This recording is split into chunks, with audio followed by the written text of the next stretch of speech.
Boa tarde a todos, bem-vindos a mais uma Speed Talk da AMI. Eu sou a Margarida Rossi e queria agradecer desde já à Fátima Costa e à Vera Lopes por estarem aqui connosco hoje, que nos vêm falar sobre vistos de trabalho em Portugal e as recentes alterações legislativas. Eu agradeci à Legal Block o facto de nos ter confiado estas duas especialistas e deixava-vos agora com a nossa audiência. Muito obrigada. Obrigada, doutora Margarida Rossi. Antes de mais, boa tarde a todos e obrigada pela vossa presença nesta Speed Talks promovida pela Associação Empresarial do Minho. Aproveito para agradecer o convite ao Dr. Ricardo Costa e à doutora Margarida Rossi. O meu nome é Vera Lopes e a minha colega é Fátima Costa. Fazemos parte da Legal Block, Sociedade de Advogados.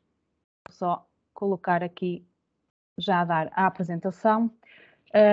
A nossa sociedade encontra-se localizada em vários pontos do país, designadamente Alenquer, Águeda, Braga, Évora, Lisboa, Mafra e Porto, e pretendemos destacar os nossos serviços pela qualidade e pela estima aos nossos clientes.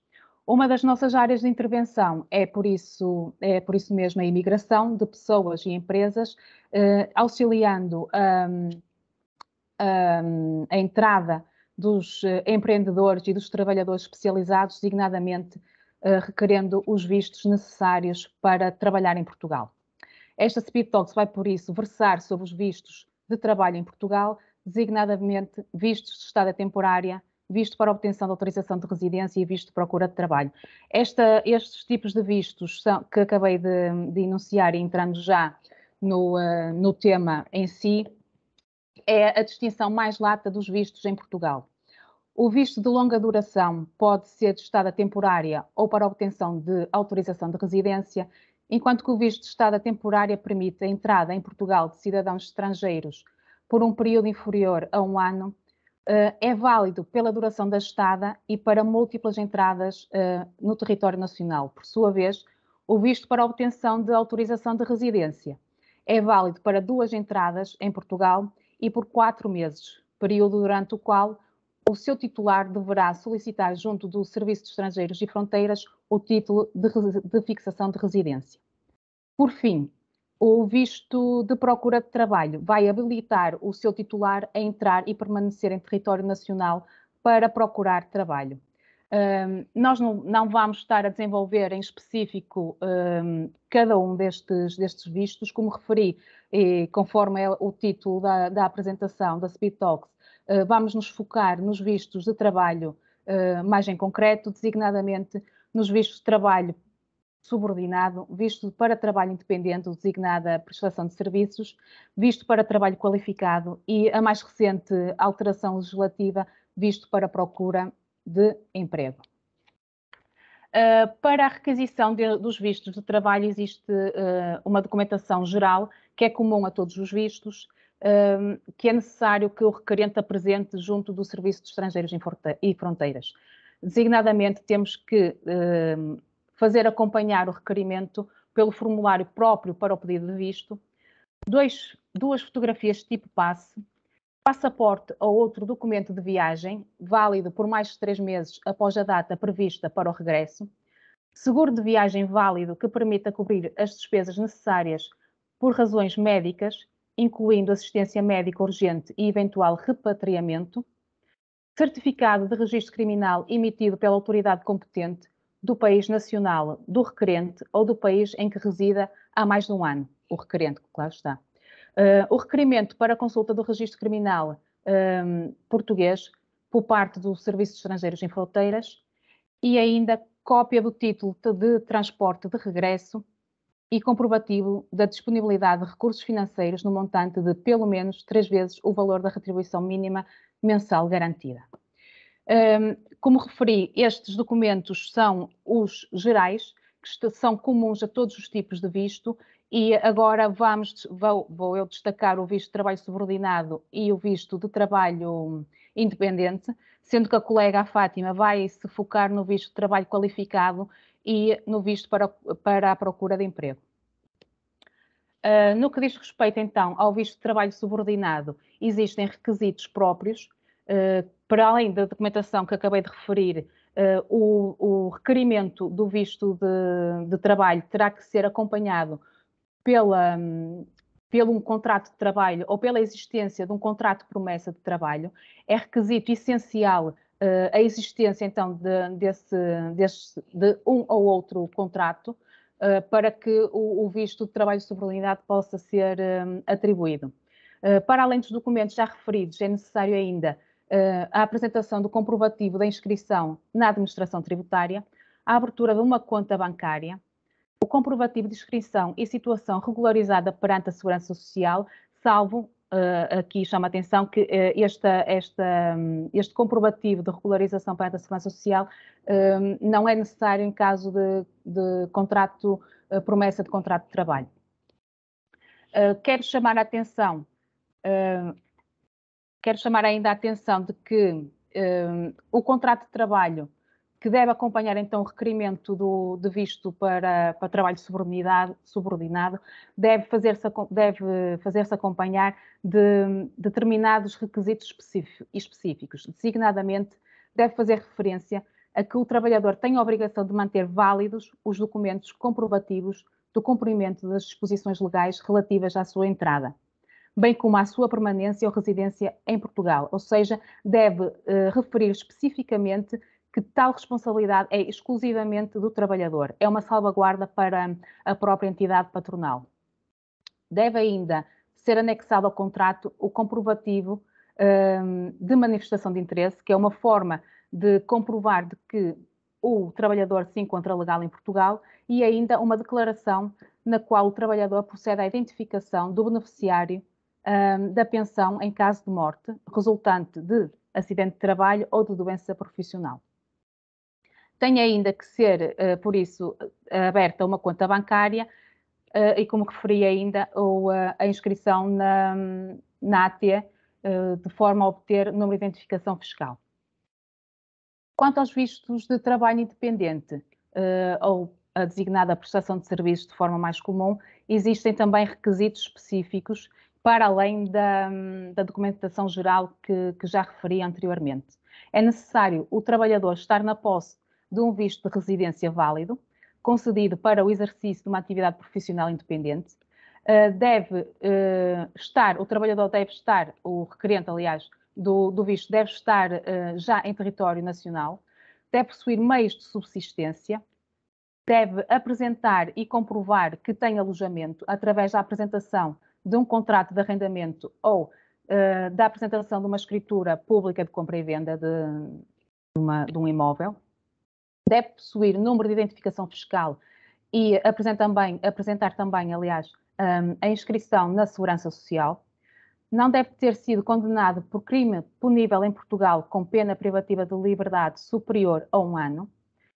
Não se pode encontrar em período de interdição na entrada em território nacional, na sequência de alguma medida de expulsão do nosso país. Ademais, tem que constituir uma sociedade, nos termos da lei, e declarar o início de atividade junto da administração tributária, bem como junto da Segurança Social, ou como pessoa singular ou como prestador de serviços para o exercício de uma profissão liberal. Deve ainda dispor de meios de subsistência e apresentar, quando lhe seja exigido, declaração da respectiva ordem profissional, de forma a comprovar que preenche os requisitos da inscrição.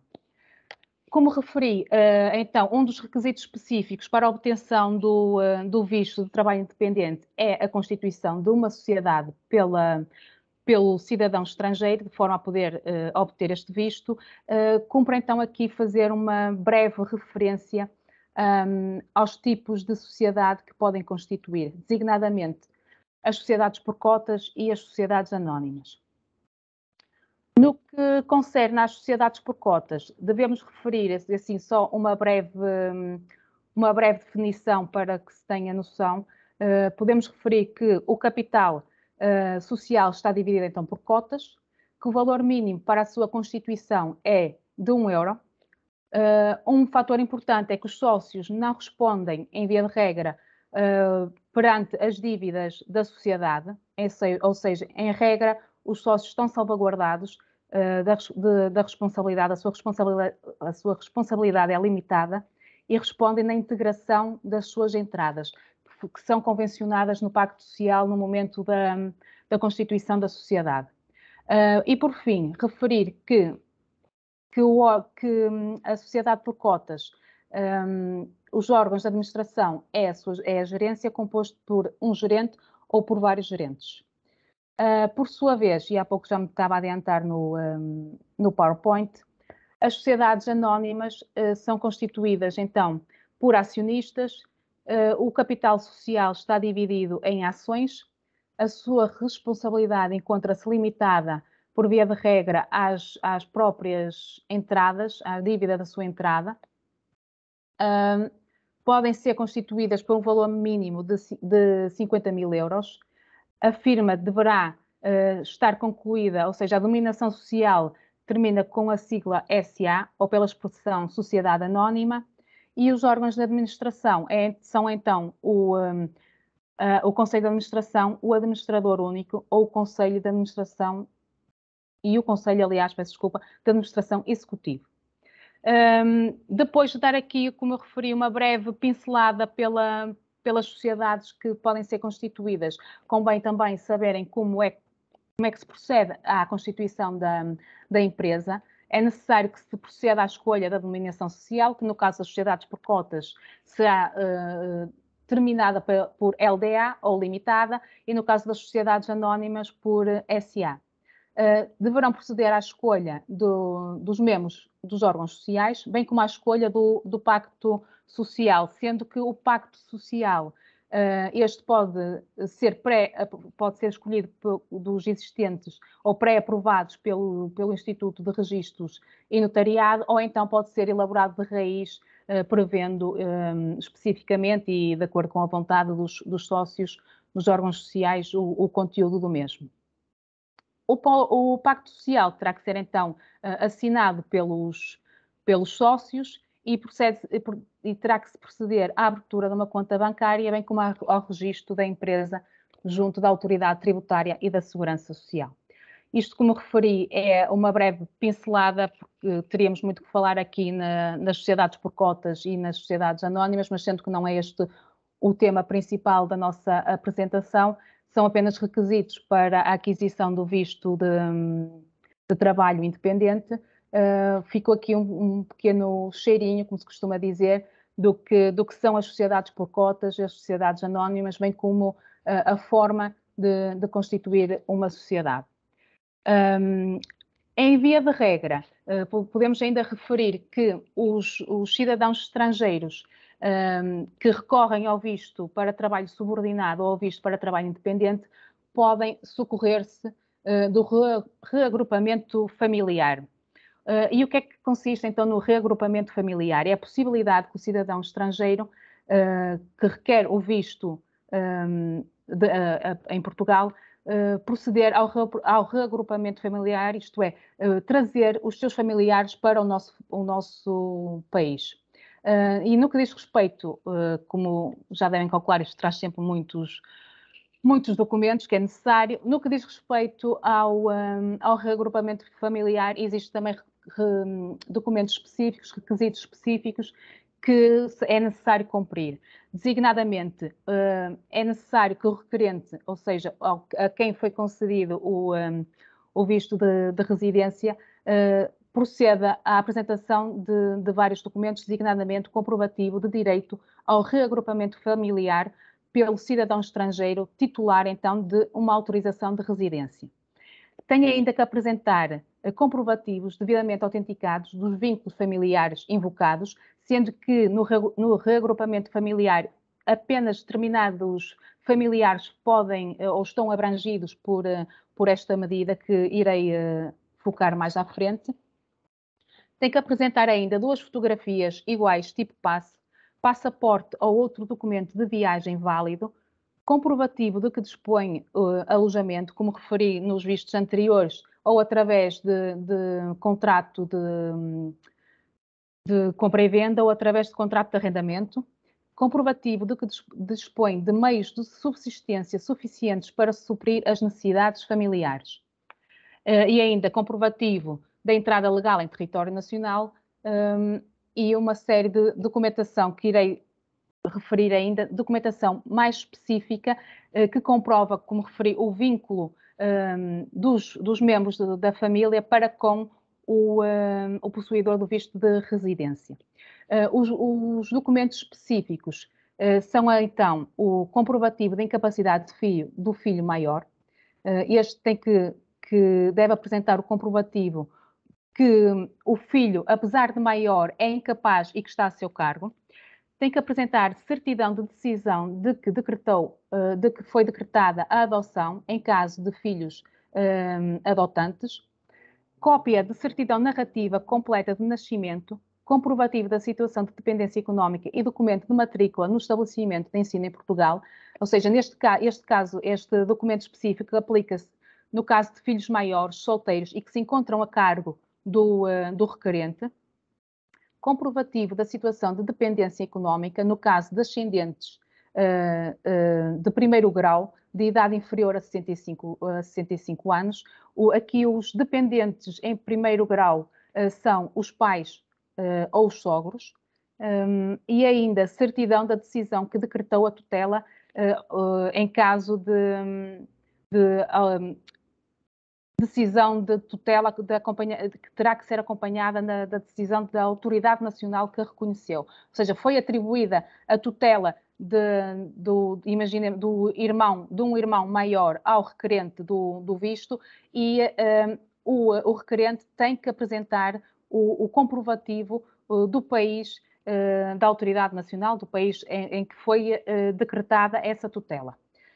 Como referi inicialmente nesta parte do reagrupamento familiar, nem todos os familiares podem socorrer-se deste reagrupamento familiar, apenas a família mais próxima do residente. Neste caso, o cônjuge, filhos menores ou incapazes a cargo do casal ou de um dos cônjuges, os menores adotados, que são equiparados aos filhos, não é? Filhos maiores que se encontrem a cargo do casal ou de um dos cônjuges e que sejam solteiros, mas que se encontrem a estudar em estabelecimento de ensino em Portugal, os ascendentes em linha reta ou em primeiro grau do residente ou do seu cônjuge, como referi, ou os pais do residente ou então os sogros, não é? os pais do cônjuge, e os unidos de facto. Estes são então os membros da família do residente que têm direito a requerer, a ser abrangidos, aliás, pelo reagrupamento familiar e o requerente, o residente, o possuidor do visto de trabalho em Portugal pode requerer então este reagrupamento e trazer para o nosso país, estar acompanhado então destes familiares que o irão provavelmente, e muito provavelmente aliás, auxiliá-lo a exercer de forma bem melhor a sua atividade profissional, porque não se encontrará cá sozinho no nosso país. A minha apresentação encontra-se terminada. Qualquer dúvida estarei disponível no final para responder e passo aqui a palavra à colega Fátima Costa, que irá falar então dos vistos de trabalho qualificado e de procura de emprego. Força, Fátima. Obrigada, Vera. Eu não sei se estão a conseguir ver. Sim, Fátima. Sim. Ok. Pronto. Boa tarde a todos. O meu nome é Fátima Costa, sou advogada e hoje vou falar aqui um bocadinho sobre dois tipos de vistos / autorizações de residência. Nomeadamente vou-vos falar da atividade altamente qualificada e do visto para procura de trabalho. Começando aqui pela autorização de residência para atividades qualificadas ou também designadas por D3. Este tipo de autorizações de residência é destinada à classe empresarial, nomeadamente visa atrair profissionais altamente qualificados para Portugal, nomeadamente empreendedores talentosos, investidores, empresários e especialistas em determinadas áreas, como, por exemplo, engenharias, novas tecnologias, entre muitas outras. A questão que se impõe é saber em que é que consiste a atividade altamente... Peço desculpa, acho que andei aqui. Em que é que consiste a atividade altamente qualificada? E há certos requisitos a serem cumpridos por estes trabalhadores para serem considerados altamente qualificados. O primeiro desses requisitos é possuir um nível de qualificação do mínimo nível 6. O nível 6 em Portugal corresponde à licenciatura, pelo que se impõe então ter uma licenciatura numa determinada área do direito. Existe, no entanto, uma exceção, que é a situação da qualificação mínima de nível 5, ou seja, o requerente do visto possuir um curso técnico ou superior profissional com competências técnicas especializadas de caráter excepcional. E estas competências técnicas de caráter excepcional têm que ser comprovadas com uma experiência profissional especializada no mínimo de 5 anos. Ou seja, se for de 4 anos, já não é exigível para este tipo de visto o requerente que só tenha 4 anos de experiência mínima comprovada. E depois ter um contrato de trabalho ou um contrato de promessa de trabalho. E aqui vamos ver um bocadinho mais à frente, mas posso-vos adiantar que este contrato de trabalho tem 2 requisitos. O primeiro dos quais ter uma duração mínima de 12 meses ou 1 ano e um valor mínimo de retribuição, que vamos ver mais à frente, que se ronda mais ou menos os 1.800 euros mensais. Relativamente aos documentos necessários, a minha colega, a doutora Vera Lopes, já foi falando um bocadinho, eu vou só apenas recapitular, porque neste tipo de visto há aqui certas especificidades que vale a pena relembrar. O primeiro, então, dos requisitos é um requerimento, que é entregue no CEF, assinado pelo requerente.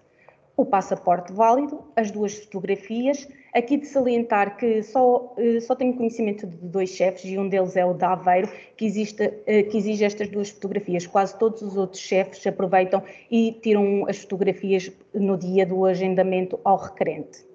Depois, um visto de residência válido e de salientar que este visto só pode ser o visto D3. Muitas vezes acontece-nos os clientes perguntarem se forem titulares de um visto para trabalho subordinado ou de um visto D2, se podem aqui requerer o D3. Não, o visto para requerer a autorização de residência D3 tem que ser impreterivelmente o visto D3, não pode ser outro tipo de visto.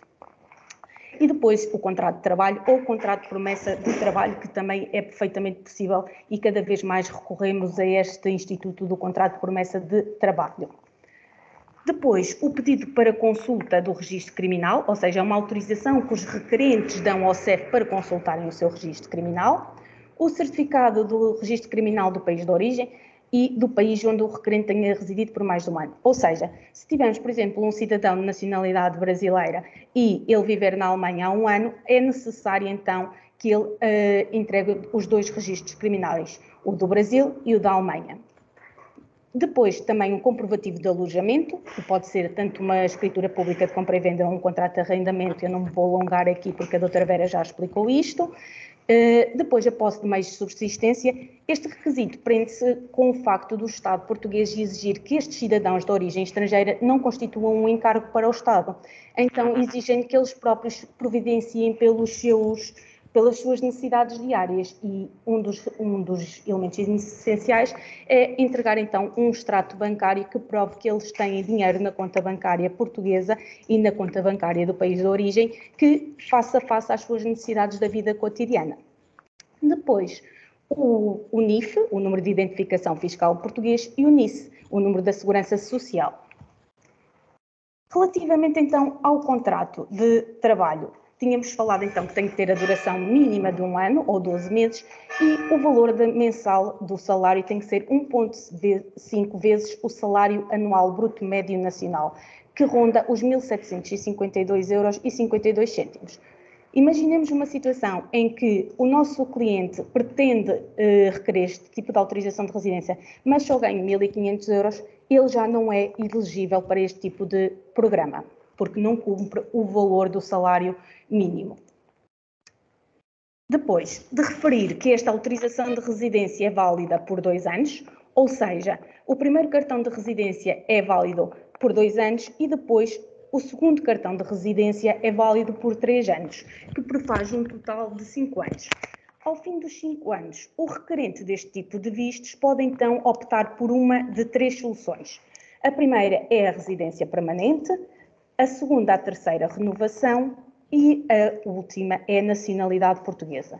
A grande maioria dos nossos clientes opta sempre, quase sempre aliás, pela nacionalidade portuguesa. Depois de referir que, pela análise e recepção deste tipo de autorizações de residência, o CEF cobra uma taxa. Eu não vou aqui dizer-vos o valor, porquê? Porque imaginemos que o pedido é submetido fora de prazo e aí já há lugar ao pagamento de uma coima e então o valor de referência já não é aquele, porque acresce o valor da coima. Dito isto, vou-vos agora falar do visto, muito sinteticamente, do visto para a procura de trabalho, em que é que consiste, os prazos e o que é necessário. Este tipo de visto de procura de trabalho permite ao seu titular, ao requerente, entrar e permanecer em território nacional para efeitos de procura de trabalho. Ou seja, permite o exercício de uma atividade profissional dependente até o termo do prazo de validade do visto ou até ser concedida uma autorização de residência. Este tipo de visto tem aqui uma particularidade, o prazo é de 120 dias e não de 90 dias, como na maioria dos vistos, e pode ser prorrogado por 60 dias. Mas tem uma desvantagem. Este tipo de visto só permite uma entrada em Portugal. Se por algum motivo o requerente tiver que sair de Portugal e desejar voltar a entrar, este visto já não será válido, vai ter que requerer um novo visto.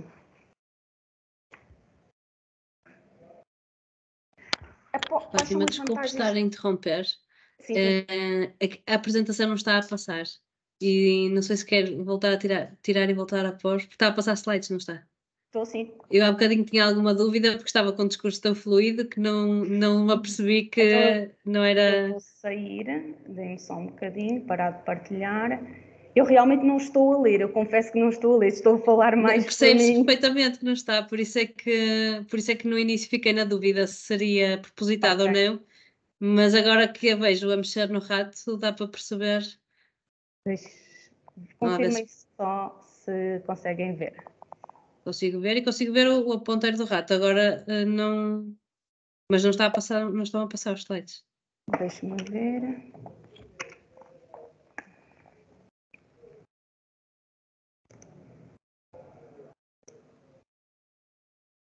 Fátima, queres que eu passe? Se tiveres o último, agradeço, porque eu não sei porquê, não estou a conseguir. Deixa-me ver. Bem, de qualquer forma, se desejarem, nós podemos enviar a todos os participantes a apresentação, como enviamos sempre materiais de suporte, portanto, com os contactos e tudo mais, portanto não há aqui nenhuma perda de informação escrita. Não, nós disponibilizamos, senão... Se calhar eu vou pedir então à minha colega, a Vera, que tente partilhar ela o ecrã. Agora, estão a conseguir ver ou não? Não, neste momento ainda não. Ainda não? Espera aí que eu vou partilhar, espera aí. Obrigada.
se não conseguirem partilhar, eu diria que seguíamos e depois enviamos a apresentação. Acho que não há problema. Não sei se não tiver.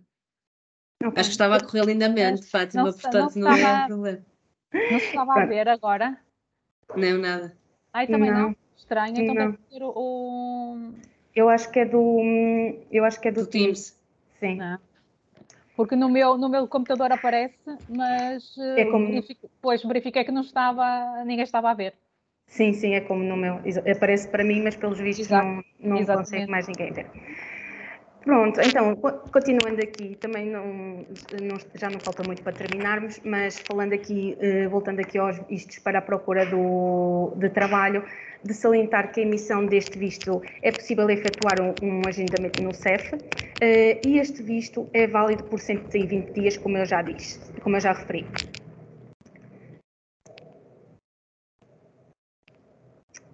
O que é que acontece quando o titular do visto não consegue encontrar trabalho dentro dos 120 dias?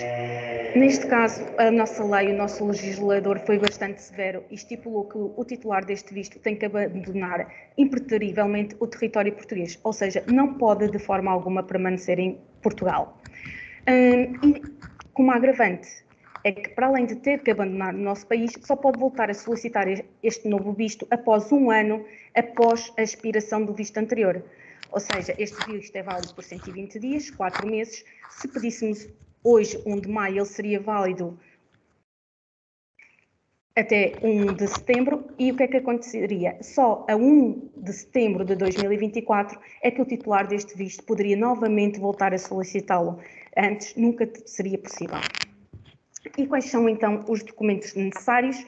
Muito sinteticamente, dizer aqui o requerimento a preencher junto do CEF, as 2 fotografias, no caso de ser o CEF de Aveiro, o passaporte, o seguro de viagem válido que cubra as despesas médicas e eventual repatriamento, depois também aqui o comprovativo da situação regular, se for nacional de outro país, ou seja, há bocado dei-vos o exemplo de um brasileiro, de um cidadão de nacionalidade brasileira, que vivia na Alemanha. Se ele viver na Alemanha há mais de 1 ano, tem que entregar um título de residência válido alemão, bem como os certificados de registro criminal do país de origem e do país onde reside há mais de 1 ano, e autorizar o CEF a consultar o seu registro criminal. Para além disto, os 2 últimos requisitos gerais são a cópia do bilhete de avião de ida e volta e o comprovativo da disponibilidade de recursos financeiros de pelo menos, muita atenção aqui, 3 vezes o valor da retribuição mínima mensal garantida. Ou, em alternativa, um termo de responsabilidade devidamente assinado e com assinatura reconhecida por um cidadão português ou por um cidadão estrangeiro que tenha uma autorização de residência em Portugal. Muita atenção que aqui tem que ser 3 vezes o valor da retribuição mínima mensal garantida. Mais uma vez, o Estado português, o nosso governo, quis aqui evitar que estes cidadãos consubstanciem um encargo para o nosso Estado. E depois, 2 requisitos específicos, nomeadamente o primeiro, declaração indicando as condições de estadia prevista, nomeadamente tem que indicar a data de entrada, a data de saída e onde ficará a residir, e o comprovativo da entrega da declaração de interesse de inscrição no IFP, no Instituto de Emprego e Formação Profissional. Ou seja, quando nós requeremos este visto, temos que ir junto do site do IFP, manifestar, no fundo, submeter uma declaração de interesse de inscrição no IFP para procurarmos o trabalho em Portugal. E são estes os 2 requisitos específicos deste tipo de autorização de residência. De salientar que nos últimos tempos, não sei se têm acompanhado as notícias, mas no início houve um grande alarido à volta deste tipo de visto para procura de trabalho, dada a demora que as embaixadas estavam a ter em deferir este tipo de vistos. Hoje em dia já começamos a ter estes primeiros vistos aprovados e já temos clientes com marcações no CEF para recolher os dados biométricos no sentido de permanecerem em Portugal com uma autorização de residência para trabalho. Posto isto, dou por terminada a minha apresentação. Qualquer questão, disponham. Muito obrigada, Fátima. Eu abri agora as perguntas à audiência. Este é um tema que costuma ter bastantes dúvidas, não é? E não é para mim é um tema bastante duro, confesso. E deixava aqui abertas as questões.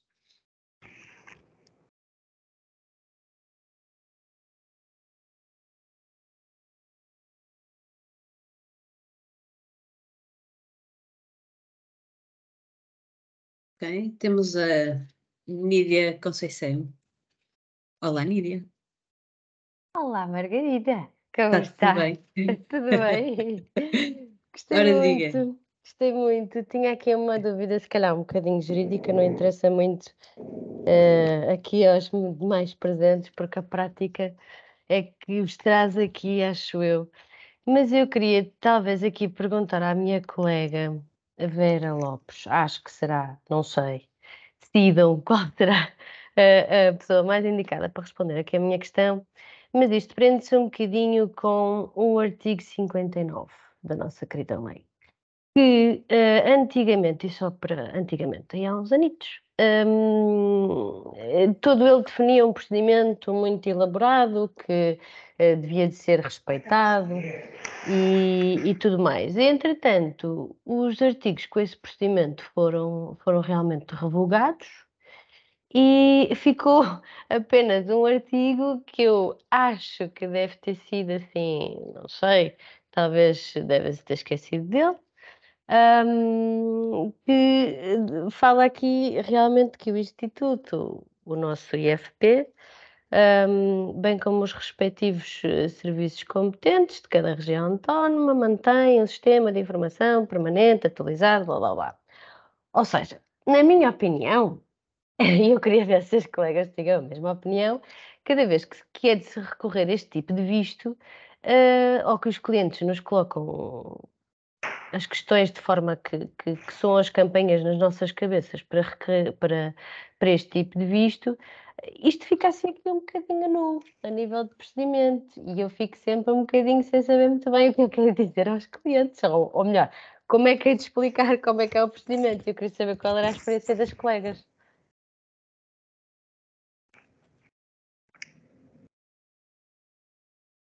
Bem, Vera.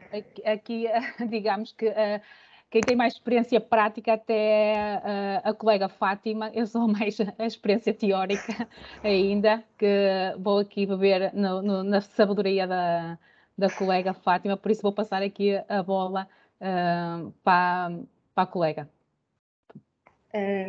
Boa tarde, Nídia. Efetivamente, o IFP não nos tem ajudado em nada, antes pelo contrário, tem-nos dificultado bastante o procedimento.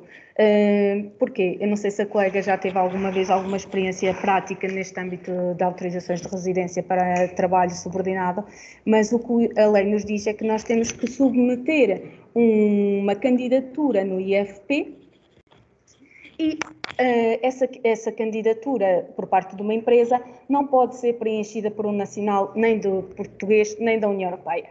E que só se isso não acontecer, ou seja, se não houver nenhum português que cumpra os requisitos daquela candidatura ou um cidadão da União Europeia, é que o nosso cliente consegue então cumprir os requisitos para aquela vaga.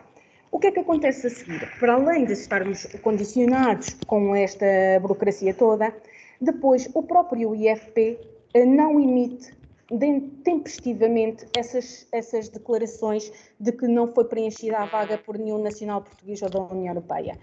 O que é que isto origina? Origina que os clientes veem um tempo a passar, veem e não têm uma solução para o seu problema. Eu, em termos práticos, o que é que eu tenho adotado para este tipo de clientes que querem vir para Portugal pela via da autorização de residência para trabalho subordinado? Eu tenho enverdado por dois caminhos distintos. Pelo D2, que é uma autorização de residência para trabalho independente, e pela manifestação de interesse. Sendo que a manifestação de interesse tem uma desvantagem neste momento, porque o Serviço de Estrangeiros e Fronteiras está a demorar cerca de 1 ano e meio a aprovar este tipo de autorizações de residência, o que não resolve na prática o nosso problema causado pelas autorizações de residência para trabalho subordinado. Na grande maioria das vezes eu opto pelo D2, autorização de residência para trabalho independente, precisamente para conseguir aqui dar uma resposta mais célere e eficaz junto dos nossos clientes.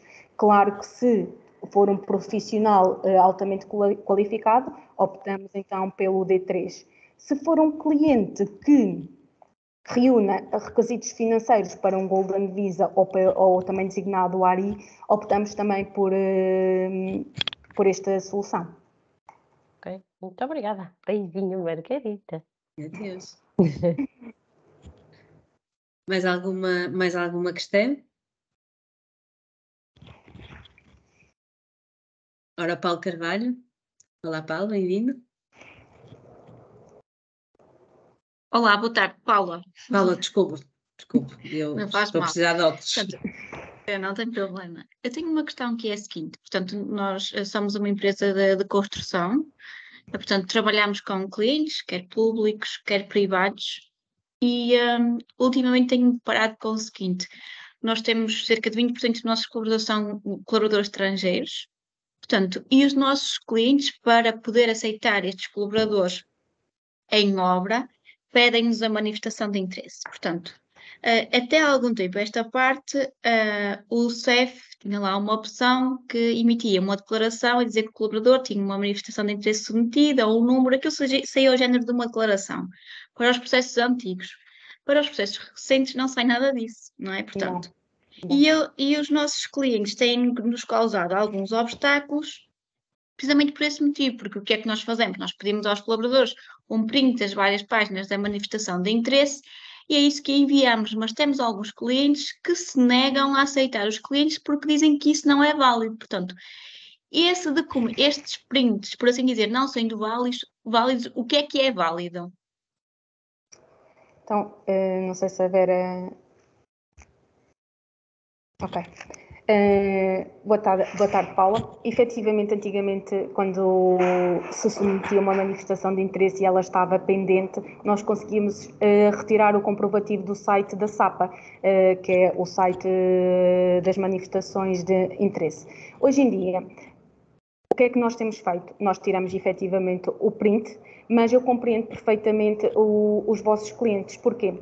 A qualquer momento, o requerente da autorização da residência pode ir ao SAPA e carregar num botãozinho que está lá em baixo e dizer assim, cancelar a manifestação de interesses. E vocês não têm forma alguma de saber se aquela manifestação de interesses está pendente de análise do CEF. O que é que nós temos feito? Porque também temos empresas que são construtoras e têm vários trabalhadores estrangeiros. O que é que nós colocamos nos contratos de trabalho? Colocamos uma cláusula a dizer que o trabalhador se obriga a manter válida a sua autorização de residência. Ou seja, dessa forma a entidade patronal está completamente segura porque assegurou da parte dela que o trabalhador fez todos os esforços. Porquê? Porque lhe estipulou essa cláusula no contrato de trabalho e porque lhe pede o comprovativo que está em cima, no site da SAPA, o número da manifestação de interesse. Num caso mais extremo, que eu já tive dúvidas se aquela manifestação de interesse estava válida, o que é que eu fiz? Eu mandei um e-mail para o SAPA, para o e-mail do CEF, e questionei se aquela autorização de residência aquela manifestação de interesse ainda estava pendente de análise. E o CEF respondeu que sim. Portanto, é estes os 3 caminhos que temos adotado para conseguir aqui colmatar as falhas que o nosso sistema ainda tem. Ok, muito bem. Obrigada pelo esclarecimento. Obrigada. Okay. Obrigada eu. Muito obrigada. Temos mais alguma questão?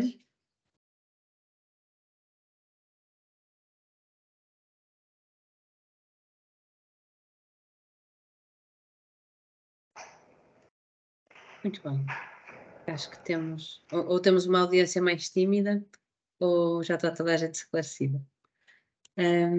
Eu diria que damos por terminada a sessão de hoje. Queria mais uma vez agradecer à Vera e à Fátima a vossa disponibilidade e à Legal Blog por nos terem prestado o vosso tempo.